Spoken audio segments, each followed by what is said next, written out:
நம்ம ஆட்சிக்கு வந்த அடுத்த நிமிஷம் என்ன செய்ய போறேன்னு சொல்றேன்.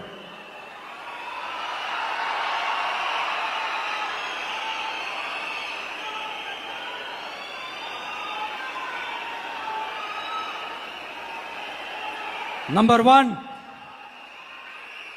தமிழ்நாட்டில் இருக்கிற எல்லா குடும்பங்களுக்கும் உறுதுணையா இருக்கத்தான் நாம் அரசியலுக்கே வந்தோம். அந்த எண்ணத்தோட வெளிப்பாடு தான் நம்மளோட ஒவ்வொரு குடும்பத்திற்குமான உத்தரவாதம். 200 யூனிட் கட்டணமில்லா மின்சாரம். நம்பர் 2, என்னோட பாட்டி, அம்மா, அக்கா, தங்கச்சிங்க எல்லாரும் தமிழ்நாட்டில் எல்லா இடத்துக்கும் அனைத்து அரசு பேருந்துகளிலும் கட்டணம் இல்லாமலே போகலாம். நம்பர் 3, சட்டம் ஒழுங்க சரியா ரொம்ப ஸ்ட்ரிக்டா நிலைநாட்டியே தீருவோம். அதோட வெளிப்பாடா பெண்கள் பாதுகாப்புக்கான மிக கடுமையான சிறப்பு சட்டம் கொண்டு வரப்படும்.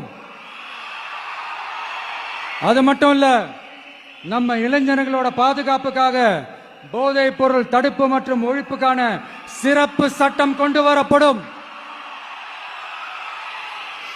And I will visit one district headquarters, that is the collector's office of Tamil Nadu, to meet the public of that particular district and receive their petitions. இதை நான் ரெகுலரா பண்ணுவேன். இதெல்லாம் செய்வோம். இதோட நாம சொன்னதெல்லாம் கொஞ்சம் கொஞ்சமா நம்ம ஆட்சிக்கு வந்ததுக்கு அப்புறம் செஞ்சு காட்டுவோம். சொல்லாததையும்